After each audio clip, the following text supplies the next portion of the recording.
नमस्कार दोस्तों, मैं जहांगीर तड़वी नॉलेज कैंपस के ऑनलाइन प्लेटफॉर्म पर मैं आप सभी का स्वागत करता हूं। Knowledge campus Indore civil services की तैयारी करवाता है। डियर फ्रेंड्स, एमपीपीएससी के सिलेबस के अकॉर्डिंग एमपीपीएससी का जो सिलेबस है प्रीलिम्स का, उसका यूनिट नंबर 7 में आपका टॉपिक है ह्यूमन बॉडी और मैं उसके कवर कर रहा हूँ। और ये आज अपना थर्ड लेक्चर है और आज अपना थर्ड लेक्चर जो है that is based on the cell, means human cell, जिसको अपन बोलते हैं मानव कोशिका। ठीक है, सबसे पहले अपन देखते हैं कि जो मानव कोशिका होती है, ये जो वर्ड दिया गया था जिसको रॉबर्ट हुक ने दिया था। Means discovery of cell is done by the Robert Hooke. ठीक है, जो कोशिका की जो डिस्कवरी की थी रॉबर्ट हुक ने की थी 1665 में। ओके, आगे अपन देखते हैं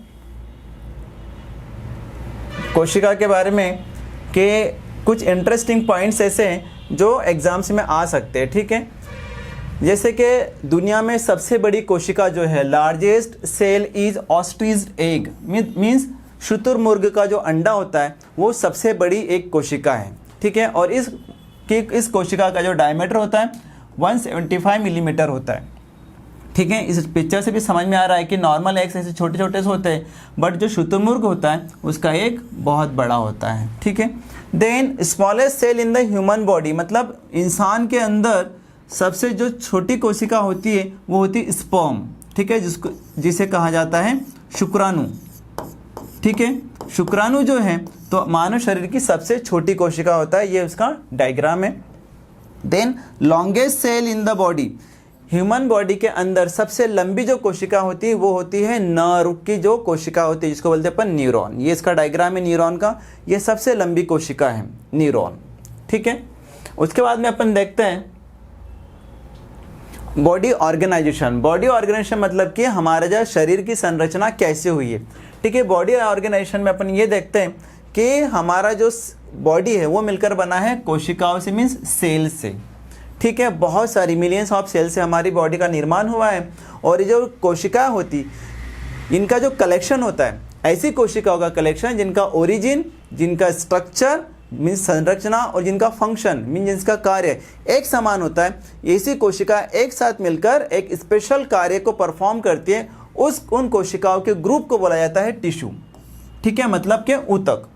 और कुछ टिश्यू से मिलकर बनते हैं ऑर्गन, मतलब के अंग, और फिर बनता है ऑर्गन सिस्टम। ऑर्गन सिस्टम अपन ऑलरेडी फर्स्ट लेक्चर में देख चुके हैं कि हमारे बॉडी में कितने सारे ऑर्गन सिस्टम्स हैं। ठीक है, जैसे रेस्पिरेटरी सिस्टम है, ठीक है, डाइजेस्टिव सिस्टम है, यूरिनरी सिस्टम है, रिप्रोडक्टिव सिस्टम है।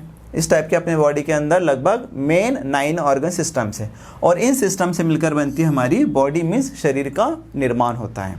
तो देखिए, आज अपन पढ़ रहे कोशिका में अपन देखते हैं। सबसे पहले देखिए, ये है डायग्राम, एक छोटी सा कोशिका का एक बेसिक स्ट्रक्चर है ये। ठीक है, मानव कोशिका का तो जो डेफिनेशन है कोशिका की, जो एग्जाम में आ जाती है, तो कोशिका को क्या बोलते हैं अपन?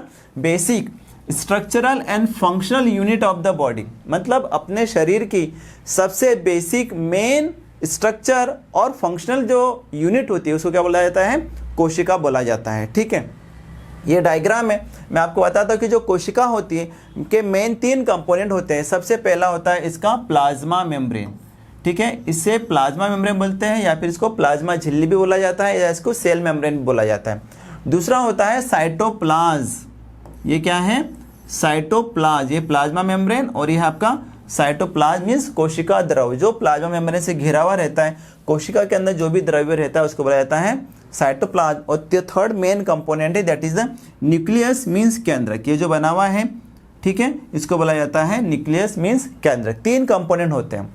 ठीक है, इसके अलावा इस कोशिका के अंदर ही, इस डायग्राम के अंदर ही आपको बताता हूँ, वैसे मैं आगे आपको नेक्स्ट स्लाइड्स के अंदर भी बताने वाला हूँ। ठीक है, कि जो प्लाज्मा मेम्ब्रेन होती है ये क्या करती है?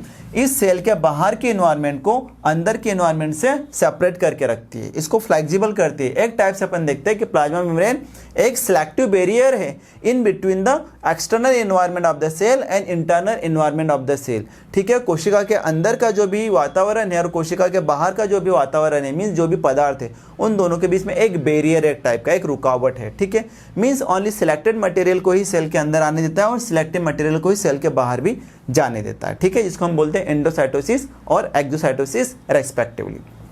अब जो साइटोप्लाज्म होता है इसके अंदर क्या होता है, वाटर होता है, लिक्विड मटेरियल होता है, कुछ डिजॉल्व सब्सटेंस होते हैं और कुछ सेल ऑर्गेनेल्स होते हैं। सेल ऑर्गेनेल जैसे कि ये है माइटोकॉन्ड्रिया, ठीक है। जो माइटोकॉन्ड्रिया है इसको बोला जाता है power house of the cell, जहाँ पर एनर्जी सिंथेसिस होता है, ठीक है। इसके बाद में अपन देखते हैं कि न्यूक्लियस के पास में होता है सेंट्रोसोम। तो ये क्या है, ये सेंट्रोसोम है, ठीक है। ये सेल डिवीजन में इन्वॉल्व होता है, ठीक है, जो 2 सेंट्रियोल से मिलकर बना होता है।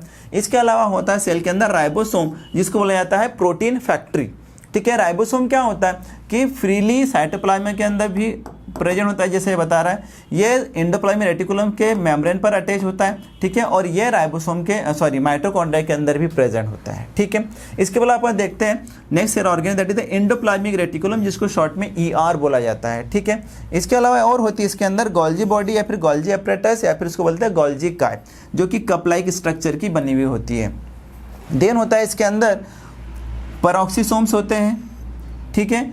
इसके अंदर होते हैं तो लाइसोसोम्स होते हैं, ठीक है। सेक्रेटरी मटेरियल्स होते हैं, इस टाइप के इसके अंदर सेल ऑर्गेनल्स होते हैं। इन सभी के अपन 1 बाय 1 स्टडी करने वाले, जिसमें ये जो लाइसोसोम है उसको बोला जाता है suicidal bag of the cell, या फिर बोला जाता है कोशिका की आत्महत्या की थैली, इसको बोला जाता है, ठीक है। तो चलिए आगे की स्लाइड में आपको इन सभी के अपन 1 बाय 1 स्टडी करते हैं। तो फर्स्ट अपने पास में, जैसे कि मैंने आपको बताया कि प्लाज्मा मेम्ब्रेन के कोशिका के मेन 3 पार्ट है, लाइक द प्लाज्मा मेम्ब्रेन, जिसको बोला जाता है प्लाज्मा झिल्ली या फिर कोशिका झिल्ली। देन साइटोप्लाज्म, जिसको कोशिका द्रव कहा जाता है, ठीक है। साइटोप्लाज्म 2 चीज़ों से मिलकर बना है, साइटोसोल और सेल ऑर्गेनेल। साइटोसोल क्या होता है, कोशिका के अंदर का लिक्विड मटेरियल और उसके अंदर डिजॉल्व सब्सटेंस, ठीक है, जो भी घुले हुए पदार्थ होते हैं। और सेल ऑर्गेनेल्स अभी बताया मैंने आपको, mitochondria, ribosome, endoplasmic reticulum, Golgi body, ये सब के सब क्या है, सेल ऑर्गेनेल्स है।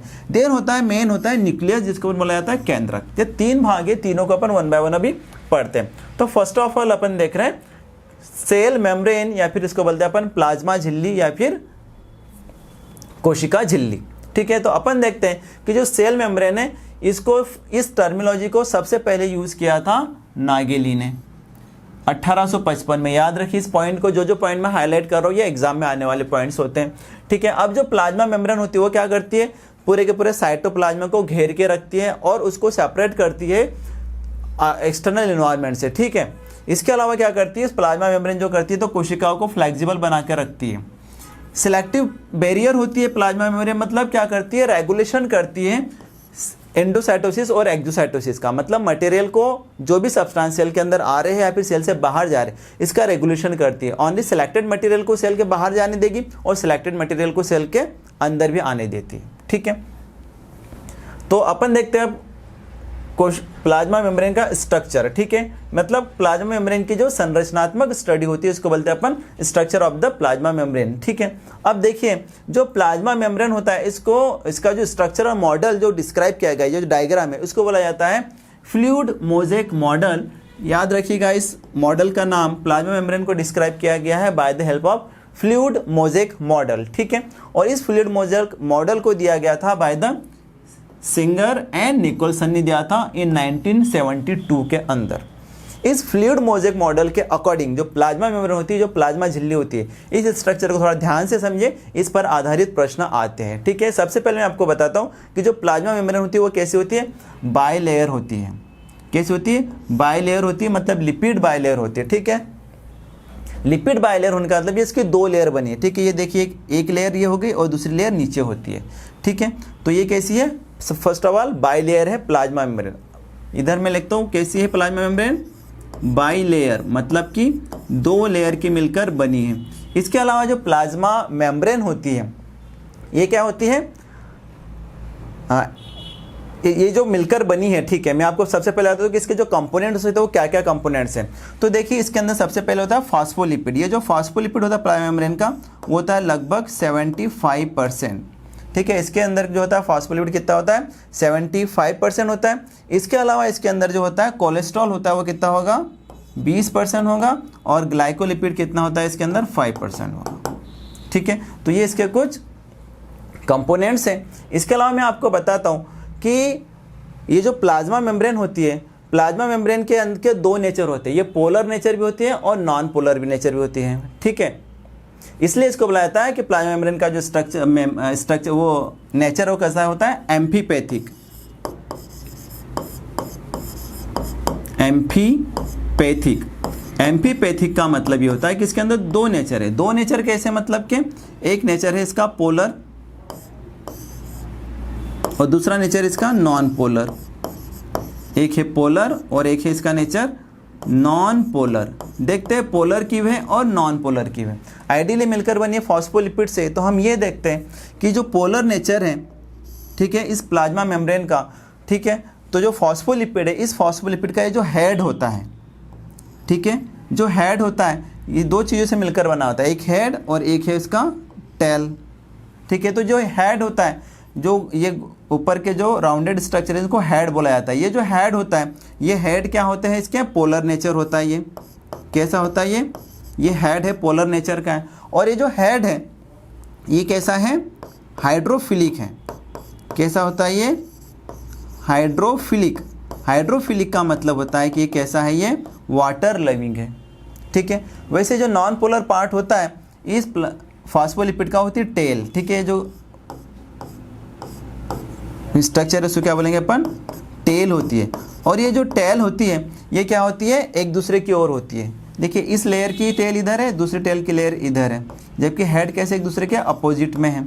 तो ये टेल होती है, कैसे होती है, हाइड्रोफोबिक। ये होती है हाइड्रोफोबिक, मतलब वाटर रिपेलिंग होती है, वाटर हेटिंग होती है। इस टाइप से हम देखते हैं कि प्लाज्मा मेम्ब्रेन के दो नेचर है, जिसको हम बोला जाता है एम्फीपैथिक नेचर। बाइलेयर होती है, याद रखिए एग्जाम में आता है। सबसे ज़्यादा जो कंपोनेंट है, मेन कंपोनेंट प्लाज्मा मेम्ब्रेन का, वो क्या है, फॉस्फोलिपिड। इसके अलावा हमें याद रखना है पोलर पार्ट कौन सा, इसका हेड है, जो हेड का है towards the outside of the cell and towards the cytoplasm, मतलब साइटोप्लाज्म के कांटेक्ट में भी हेड है और बाहर की ओर में भी हेड है। और जबकि टेल है कैसी है, एक दूसरे की ओर है। तो ये इसका स्ट्रक्चर है प्लाज्मा मेम्ब्रेन का। इसके अलावा इस प्लाज्मा मेम्ब्रेन के अंदर कुछ चैनल्स होते हैं, जो पोर्स होते हैं, जिससे सब्सटेंस का इनसाइड एंड आउटसाइड आना जाना होता है। इसको अपन एंडोसाइटोसिस और एक्सोसाइटोसिस बोलते हैं, ठीक है। था स्ट्रक्चर प्लाज्मा मेम्ब्रेन का। उसके बाद में अपन देखते हैं ये जो स्ट्रक्चर था, मैंने आपको डायग्राम की हेल्प से समझाया, उसी चीज़ को जो है तो यहाँ पर मैंने लिख कर भी लग रखा है, ठीक है। प्लाज्मा मेम्ब्रेन कैसी होती है, तो अब मैंने आपको बताया कि जो प्लाज्मा मेम्ब्रेन होती है बाइलेयर होती है, एम्फीपैथिक होती है, ठीक है, मतलब पोलर और नॉन पोलर दोनों पार्ट होते हैं, ठीक है। इसके अंदर जो होता है, जो फॉस्फोलिपिड होता है, उसका जो पोलर पार्ट है वो क्या होता है, फॉस्फेट होता है, ठीक है। और ये जो फॉस्फेट होता है वो हेड बनाता है, और ये कैसा होता है, हाइड्रोफिलिक होता है, मतलब वाटर लविंग होता है, ठीक है। ये हमने देखा कि इसका जो हाइड्रोफिलिक हेड होता है वो किधर होता है, फेस करता है आउटसाइड और इनसाइड की ओर होता है, मतलब साइटोसोल के कांटेक्ट में भी होता है और आउटसाइड द सेल के कांटेक्ट में भी होता है, ठीक है। इसमें नेक्स्ट अपन देखते हैं कि जो नॉन पोलर पार्ट है, नॉन पोलर पार्ट मैंने आपको बताया था कि क्या होता है, ये टेल होता है, ये फैटी एसिड की मिलकर बनी होती है, ठीक है। और ये वाटर रिपेलेंट होता है, ठीक है। अब इसकी जो टेल होती है क्या एक दूसरे की ओर होती है, मतलब फेसिंग टू ईच अदर इसको बुलाया जाता है। और ये नॉन पोलर पार्ट ये होता है, ठीक है। जो मैंने डायग्राम में बताया वही का वही लिखा है। नेक्स्ट है अपने पास में साइटोप्लाज्म। फर्स्ट कंपोनेंट अपन ने देखा सेल मेम्ब्रेन, नेक्स्ट कंपोनेंट अपने पास में साइटोप्लाज्म, जिसको अपन बोलते हैं कोशिका द्रव्य, ठीक है। साइटोप्लाज्म में जो होता है इसके अंदर क्या होता है, सेलुलर कंटेनेंट होता है, जो किससे घिरा हुआ रहता है, प्लाज्मा मेम्ब्रेन से घिरा हुआ रहता है और न्यूक्लियस के बीच में होता है। प्लाज्मा मेम्ब्रेन और न्यूक्लियस के बीच में होगा। अब जो साइटोप्लाज्म इसके दो कंपोनेंट हैं, फर्स्ट है साइटोसोल और नेक्स्ट वाला है सेल ऑर्गेनेल्स, ठीक है। देखते हैं अभी क्या होता है साइटोसोल और क्या होता है सेल ऑर्गेनेल्स, क्या क्या है। जैसे हम देखते हैं साइटोसोल जो है, साइटोसोल क्या है, इंट्रासेल्युलर फ्लूइड, मतलब सेल के अंदर का जो भी लिक्विड मटेरियल, जो भी फ्लूइड है, और उसके अंदर जो भी डिजॉल्व, मतलब घुले हुए जो सब्सटेंस है, जो पदार्थ है, उसको क्या बोला जाता है, साइटोसोल इसको अपन बोला जाता है, जो कि कोशिका का लगभग 55% पार्ट होता है साइटोसोल। अब जो साइटोसोल होते हैं जिसके अंदर 75 से 90% क्या होता है, वाटर होता है। बाकी के जो भी सब्सटेंस है इसके अंदर क्या घुले हुए पदार्थ होते हैं, ठीक है, डिजॉल्व सब्सटेंसेस होते हैं, जिसको अपन सॉलिड्स बोलते हैं। सॉलिड्स क्या क्या हो सकते हैं उसके अंदर, जैसे इसके अंदर आयंस, आयंस क्या, calcium ion, chlorine ion, phosphate ion, ठीक है। इसके अंदर आयंस होते हैं, बाइकार्बोनेट आयंस होते हैं, ग्लूकोज मतलब शुगर होता है, अमीनो एसिड्स होते हैं, ठीक है, unit of the protein, fatty acids होते हैं, प्रोटीन है, लिपिड है, एटीपी और वेस्ट प्रोडक्ट भी इसके अंदर होते हैं, ठीक है। एटीपी का फुल फॉर्म है एडेनोसिन ट्राइफॉस्फेट, जिसको मैं भी माइटोकॉन्ड्रिया में भी पढ़ाने वाला हूँ। अब देखिए साइटोसोल या फिर साइटोप्लाज्मा के बाद में अपन देखते हैं कि साइटोप्लाज्मा में जो साइटोसोल था उसमें हमने देखा वाटर और डिजॉल्व सब्सटेंस है। प्लाज्मा मेम्ब्रेन साइटोप्लाज्मा के अंदर और क्या होता है, सेल ऑर्गेनेल्स भी होते हैं। अब सेल ऑर्गेनेल्स क्या है, तो देखो इतनी बड़ी लिस्ट है सेल ऑर्गेनेल्स की जिसको अपन 1 बाय 1 पढ़ने वाले हैं, ठीक है, जिससे संबंधित जो एग्जाम में प्रश्न आते हैं उसी को अपन हाईलाइट करने वाले। जैसे कि सेंट्रोसोम है जो कोशिका का डिवीजन करने में मदद करता है। नेक्स्ट लेक्चर ही अपना सेल डिवीजन होगा, ठीक है, जिसमें ये इन्वॉल्व होता है। ये सीलिया और फ्लैजिला होते हैं। क्या होता है कि जैसे ये कोई सी कोशिका है, ठीक है, जिसके अंदर मान लो ये न्यूक्लियस है, ठीक है, इसके ऊपर ऐसे स्मॉल स्मॉल से हेयर लाइक स्ट्रक्चर होता है, इसको बोला जाता है सीलिया। और कोई अगर बड़ा सा स्ट्रक्चर है तो इसको बोला जाता है फ्लैजिला, ठीक है। तो ये जो होते हैं ये क्या करते हैं, मूवमेंट कराने में हेल्प कराते हैं, ठीक है, ये सीलिया और फ्लैजिला। देन होता है राइबोसोम जिसको बोला जाता है प्रोटीन फैक्ट्री, ठीक है। एंडोप्लाज्मिक रेटिकुलम होती है, ये दो टाइप है इसके, रफ एंडोप्लाज्मिक रेटिकुलम और smooth endoplasmic reticulum. On the basis of the presence of ribosome, अगर राइबोसोम प्रेजेंट है एंडोप्लाज्मिक रेटिकुलम के ऊपर तो रफ, और अगर प्रेजेंट नहीं तो स्मूथ या। देन गोल्जी कॉम्प्लेक्स होता है जो कि कप शेप की होती है, ठीक है। लाइसोसोम होते हैं जिसको suicidal bag of the cell बोला जाता है, मीन्स कोशिका की आत्महत्या की थैली बोला जाता है। परऑक्सीसोम्स होते हैं, प्रोटियोसोम्स होते हैं, और माइटोकॉन्ड्रिया होता है, मतलब power house of the cell, मतलब कोशिका का एनर्जी घर, ठीक है, और कोशिका का पावर हाउस बोलते हैं। देखिए 1 बाय 1 पढ़ते हैं अपन। फर्स्ट ऑफ वाले अपने पास में सेंट्रोसोम। अब ये सेंट्रोसोम को जो डिस्कवर किया था, किसने किया था इसको, वैन बेंडन ने इसको डिस्कवर किया था, ठीक है। अब जो सेंट्रोसोम होता है वो क्या होता है, सेल डिवीजन में इन्वॉल्व होता है। ड्यूरिंग जब सेल डिवीजन होता है तो क्या करता है, ये रेप्लिकेट होता है, 1 से 2 बन जाते हैं, ठीक है। इसके अंदर सेल डिवीजन करने की कैपेसिटी होती है, मतलब कोशिका विभाजन करने की कैपेसिटी इसमें होती है। अब ये जो सेंट्रोसोम है ये किससे मिलकर होता है, 2 सेंट्रियोल्स होते हैं। जैसे ये देखो ये एक दूसरे के परपेंडिकुलर होते हैं, ठीक है। तो क्या होते हैं यहाँ पर 2 सेंट्रियोल्स होते हैं, और इसके चारों ओर जो मटेरियल होता है इसको बोला जाता है पेरीसेंट्रियोरल मटेरियल, इसको बोला जाता है, ठीक है। नेक्स्ट देखते हैं अपन सेंट्रोसोम के बाद में सीलिया एंड फ्लैजिला। तो सीलिया और फ्लैजिला दोनों के बारे में मैंने आपको बताया कि कोशिका के ऊपर का मोटाइल प्रोजेक्शन है, ठीक है, मूवमेंट करने वाला हेयर लाइक स्ट्रक्चर होता है ये, ठीक है, हेयर लाइक दिखने वाला स्ट्रक्चर होता है जो कि कहाँ पर होता है, कोशिका के बाहर होता है, एक्सटेंड होता है, ठीक है।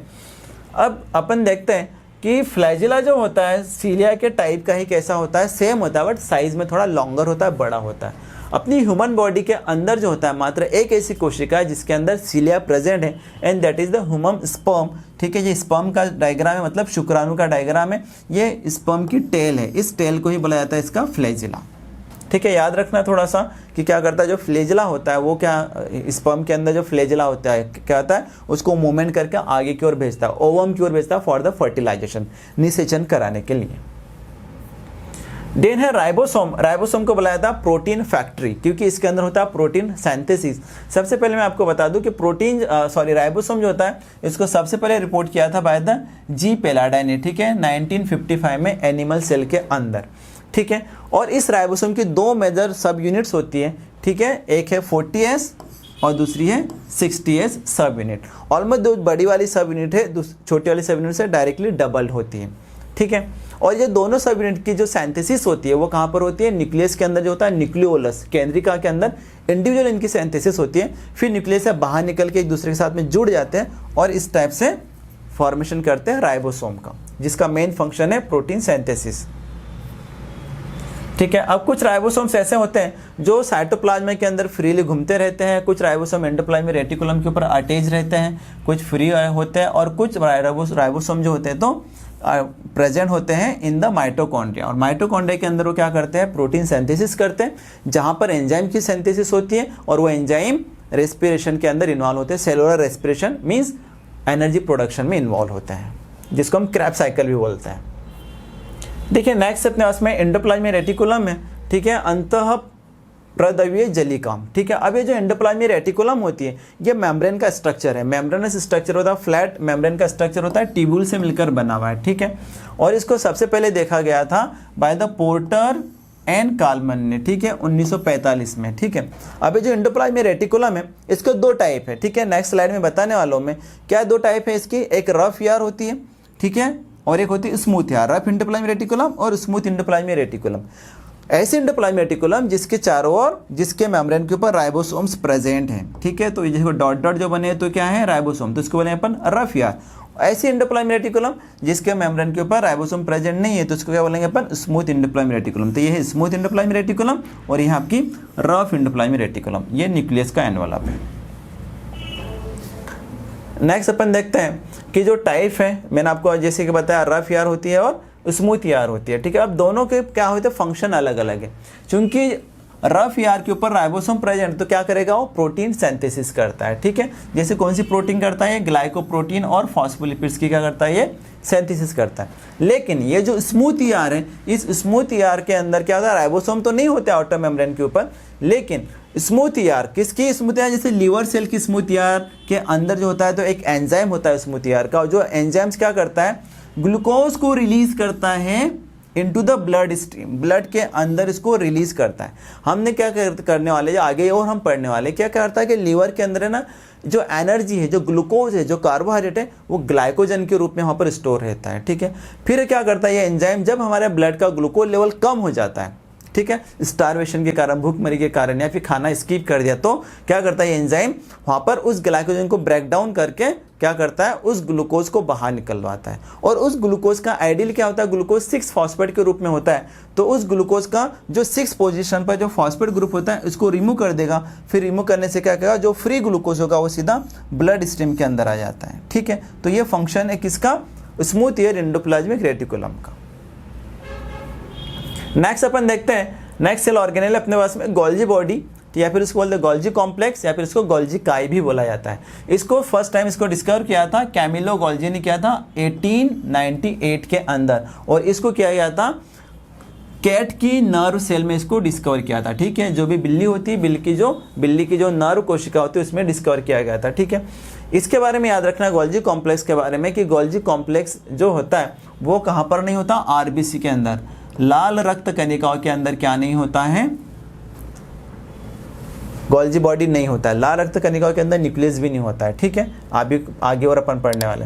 अब जो गोल्जी कॉम्प्लेक्स होता है on an average 3 to 20 cisternae से मिलकर बनता है। अब ये सिस्टर्नी क्या होती है, देखिए जो स्ट्रक्चर बना उसको बोलते हैं सिस्टर्नी। देखो इस टाइप से, ये जैसे मान लीजिए ये एक सिस्टर्नी है, ठीक है, ये क्या है, ये नेक्स्ट सिस्टर्नी है। तो इस टाइप से ये सिस्टर्नी से मिलकर बना होता है। और जो सिस्टर्नी होती है कर्व होती है, कर्व होने के कारण क्या होती है, कप लाइक स्ट्रक्चर होता है, ठीक है। अभी जो सिस्टर्नी होती है क्या, स्मॉल फ्लैट मेम्ब्रेन होती है।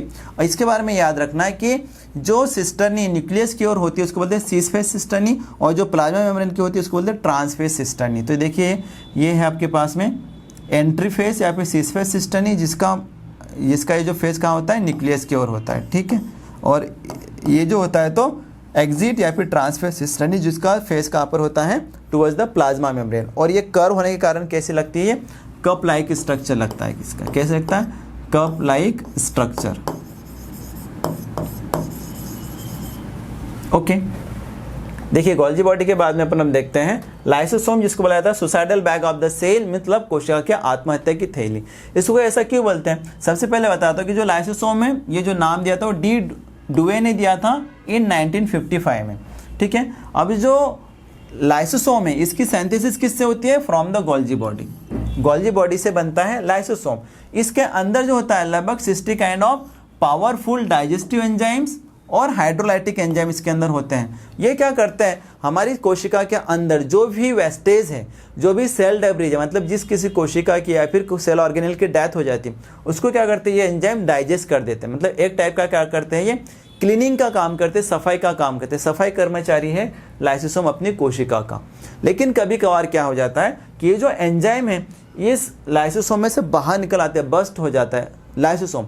बस्ट होने के कारण क्या होता है, ये एंजाइम अपनी ही कोशिका के सेल ऑर्गेनल को डाइजेस्ट करना चालू कर देते हैं, और इस टाइप से कोशिका पूरी तरह से डिस्ट्रॉय हो जाती है, खत्म हो जाती है, जिसके कारण से हम बोले जाता है, इस लाइसोसोम को बोला जाता है suicidal bag of the cell या फिर कोशिका के आत्महत्या की थैली। नेक्स्ट अपन देखते हैं माइटोकॉन्ड्रिया, जिसको बोला जाता है power house of the cell, ठीक है। Power house of the cell, इसको जो तो डिस्कवर किया जाता है सबसे पहले कोलिकर ने किया था 1980 में, देन फ्लाइमिंग ने किया था 1882 में, और अल्टमान ने 1990 में किया था, ठीक है। और जो माइटोकॉन्ड्रिया जो नाम दिया है वो किसने दिया है, बेंडा ने दिया है, ठीक है। इन लोगों ने डिस्कवर की थी, देखा था माइटोकॉन्ड्रिया का, बट नाम माइटोकॉन्ड्रिया किसने दिया, बेंडा ने दिया था 1897 में, ठीक है। इस माइटोकॉन्ड्रिया को अपन अब पढ़ते हैं कि देखिए माइटोकॉन्ड्रिया जो होता है तो बाई लेयर होता है, इसकी डबल लेयर होती है। बाय डबल लेयर के देखो ये आउटर लेयर है और ये अंदर की जो फोल्डिंग है वो क्या है, इनर लेयर है। ठीक है, अब ये जो आउटर लेयर है, ठीक है, वो तो ओके है, बट जो इनर लेयर है ना कैसी फोल्ड बनी हुई है। ठीक है, मैं आपको यहाँ पर एक थोड़ा सा डायग्राम बना दूँ। सपोज की है कि माइटोकॉन्ड्रिया है, आउटर मेम्ब्रेन है, और ये क्या इनर मेम्ब्रेन। इनर मेम्ब्रेन इस टाइप से फोल्ड होकर बनी हुई है। ठीक है, इस टाइप से फोल्ड होने के कारण क्या बनती है, ऐसे अंदर के अंदर जो प्रोजेक्शंस बने, ऐसे उंगली लाइक जो प्रोजेक्शन बने ये वाले, ठीक है, इसको क्या बुलाया था, क्रिस्टी बुलाया था। ये देखो इस टाइप से, ये अंदर का स्ट्रक्चर है, ये अंदर का स्ट्रक्चर है, ये अंदर का स्ट्रक्चर, फिंगर लाइक बने, तो क्या उसको बोलते हैं, क्रिस्टी बोलते हैं। क्रिस्टी बनने के कारण क्या फ़ायदा होता है कि माइटोकॉन्ड्रिया की सरफेस एरिया बढ़ जाता है। ठीक है, सरफेस एरिया इसलिए बढ़ता है क्योंकि इस इनर माइटोकॉन्ड्रिया मेम्ब्रेन पर ही सेलुलर रेस्पिरेशन होता है। अब इस सेलुलर रेस्पिरेशन क्या होता है, सेलुलर रेस्पिरेशन का मतलब होता है utilisation of glucose by the help of oxygen. Oxygen की मदद से ग्लूकोज का यूटिलाइजेशन होता है और हमें बनता है एटीपी। एक ग्लूकोज मॉलिक्यूल के यूटिलाइजेशन से बनता है 38 एटीपी का फॉर्मेशन होता है, और एटीपी को बोलते हैं एडिनोसिन ट्राइफॉस्फेट, या फिर बोला जाता है एनर्जी, या फिर बोलते हैं करेंसी। ठीक है, करेंसी ऑफ द सेल। इसीलिए क्योंकि देखो माइटोकॉन्ड्रिया के अंदर कार्बोहाइड्रेट का यूटिलाइजेशन होकर ऑक्सीजन की प्रेजेंस में तो क्या बनता है, एटीपी बन रही है, मीन्स एनर्जी बन रही है, इसलिए इसको माइटोकॉन्ड्रिया को बोला जाता है power house of the cell. और इस इक्वेशन को बोलते हैं सेलुलर रेस्पिरेशन या फिर एरोबिक रेस्पिरेशन। एरोबिक इसलिए बोलते हैं इसको क्योंकि किसकी प्रेजेंस में हो रहा है, ऑक्सीजन के। और बाय प्रोडक्ट भी बनते हैं हमारे पास में, कार्बन डाइऑक्साइड और वाटर भी बनता है। ठीक है, इसके बाद में अपन देखते हैं माइटोकॉन्ड्रिया के बाद में अपने पास में next main component that is the nucleus. ठीक है, न्यूक्लियस मतलब के केंद्रक बोलते हैं इसको। इसकी जो डिस्कवरी की थी रॉबर्ट ब्राउन ने की थी, ये एग्जाम में आता है। ठीक है, 1831 में की थी रॉबर्ट ब्राउन ने। और इसका स्ट्रक्चर है न्यूक्लियस का। स्ट्रक्चर में क्या देखते हैं अपन कि देखिए ये जो डायग्राम है इस टाइप से अपन देखते हैं कि इसमें क्या है, ये न्यूक्लियर एनवलप बना हुआ है। ठीक है, डायग्राम के अंदर मैं आपको बता दूंगा और अच्छे से। न्यूक्लियर एनवलप बोलता है मतलब कि जैसे कोशिका मेम्ब्रेन होती है ना, कोशिका झिल्ली है, वैसे ही न्यूक्लियस की भी पर्टिकुलर कोशिका जो कि बाइलेयर, ये आउटर मेम्ब्रेन है और ये इनर है। ठीक है, आउटर है, ये इनर। देखो यहाँ पर भी है ये, जिसको बोला है न्यूक्लियर एनवलप के नाम से बोला गया है। ठीक है, इनके बीच में क्या है, पोर्स है, छोटे छोटे से स्पेस, को न्यूक्लियर पोर्स बोलते हैं। जैसे इसमें देखिए ये छोटा सा पोर्स है, तो क्या है, ये न्यूक्लियर पोर है। ठीक है, इस न्यूक्लियस के अंदर क्या होती है, केंद्रिका होती है, कोशिका होती है, सॉरी केंद्रिका होती है, जिसको बोलते हैं न्यूक्लियोलस। ठीक है, तो ये देखिए ये है वो part that is the nucleolus, जिसके अंदर राइबोसिन की सिंथेसिस होती है। राइबोसिन की दोनों सब यूनिट, ठीक है, 40S और 60S की इसी में सिंथेसिस होती है, और दोनों सब यूनिट इंडिविजुअल बनती है, और इंडिविजुअल इस न्यूक्लियस से बाहर निकल के, और बाहर निकलने के बाद में क्या करती हो, सीधे एंडोप्लाज्मिक रेटिकुलम के ऊपर वो अटैच हो जाती है। पहले तो जुड़ जाती तो राइबोसोम बनता है, फिर वो राइबोसोम एंडोप्लाज्मिक रेटिकुलम के मेम्ब्रेन के ऊपर अटैच हो जाएगा, तो बन जाएगा रफ ER का फॉर्मेशन होता है। इसके अलावा इस न्यूक्लियस के अंदर होता है जेनेटिक मटेरियल। ठीक है, मतलब DNA, RNA, मतलब क्रोमोसोम इसके अंदर प्रेजेंट होते हैं। ठीक है, जो कि जेनेटिक इन्फॉर्मेशन को कैरी करते हैं from one generation to next generation. तो यह है आपका स्ट्रक्चर न्यूक्लियस का। ठीक है, अब देखिए इसके बारे में देखा है कि न्यूक्लियस कहता है ओवल शेप होता है, इसका जो स्ट्रक्चर होता है। ठीक है, मोस्ट प्रोमिनेंट मतलब सबसे ज़्यादा इंपॉर्टेंट स्ट्रक्चर है सेल का। ठीक है, इसके अंदर जो होता है कुछ कोशिका जो होती है जिसके अंदर सिंगल न्यूक्लियस होता है, कुछ कोशिका ऐसी जिसके अंदर न्यूक्लियस होता ही नहीं है, जैसे कि mature red cell, red blood cell, मतलब जिसको अपन बोलते हैं RBC, या फिर बोला जाता है इरिथ्रोसाइट। अब कुछ कोशिका ऐसी होती है जिसके अंदर बहुत ज़्यादा मल्टीपल न्यूक्लियाई होते हैं, जैसे कि स्केलेटल मसल्स। ठीक है, तो डिपेंड करता है कि न्यूक्लियस किस में है किस में नहीं। याद रखने के लिए आपके पास इंपॉर्टेंट पॉइंट है कि RBC के अंदर न्यूक्लियस नहीं होता है। ठीक है,